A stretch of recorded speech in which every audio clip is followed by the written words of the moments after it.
مساء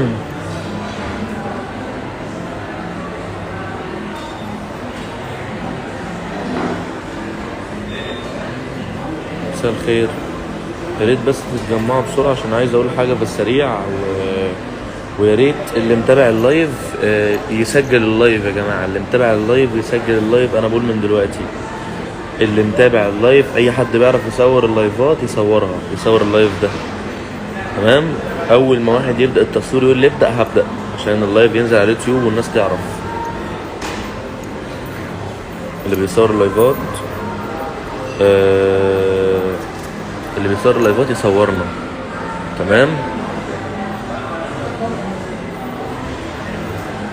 يا جماعة. اللي بيصور اللايفات يصور، اللي بيصور اللايفات يصور. من يومين انا واقع في مشكلة كبيرة بسبب هاكر اسمه عيسى. تمام. هاكر اسمه عيسى، انا ما اعرفوش مين بيكلمني من ايميل فيك. اول مرة كلمني انا تقبلا مني بسبب ان انا ما بحبش ما ردش على الفانز بتوعي او اخواتي والناس دي، كلكم عارفين كده. وانا عمري ما بسيب حد يكلمني وما بردش عليه. الشخص ده هاكر كبير جدا بيدرس في اسكندريه. تمام. وبيتكلم باسمي. حطني مع احمد السقا، واحمد السقا رافع عليا قضيه انا دلوقتي. الكلام ده من يومين. حطني مع نقابه المهن الممثلين استاذ اشرف.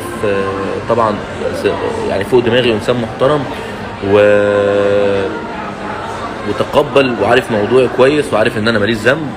دلوقتي بقى في عز ما انا موقوف من شغلي واكل عيشي وكل ده، استاذ هاني شاكر بيكلمني بيقول لي انت حالت شخصيتي وانا هعرفك وبيني وبينك القانون. وانا مش فاهم انا بيحصل لي ليه كده، يعني مش فاهم قاعد في حالي يحصل لي ليه كده. تمام.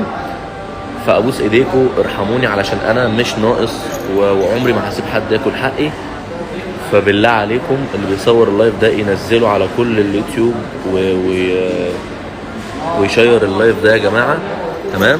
علشان هاني شاكر بيقول لي هعمل لك قضيه وما اعرفش، فعلى الله انا على الله حكايتي وسيبها على الله.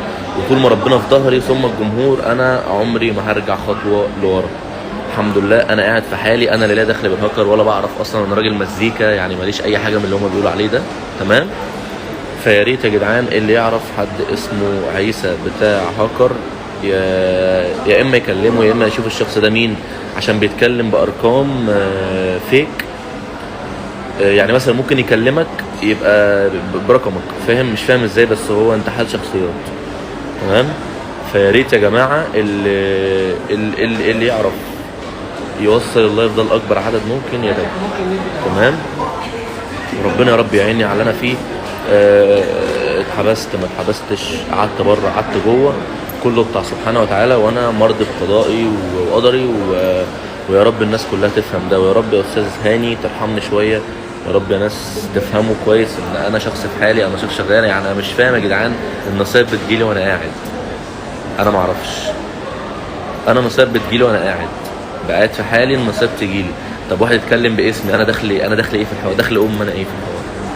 معلش يعني انا هكلمك واقول لك مثلا مش عارف شغلني في كذا ولا شغل مسلم واروح انا اطلع الحفله. طب ما انت ممكن تاخدني من الحفله على فكره لو انا عملت كده. فاكيد انا مش بالسذاجه دي، ولا انا عبيط ولا نهبل بريال عشان اعمل كده. فيا رب توصلوا اللايف ده للناس يا جدعان.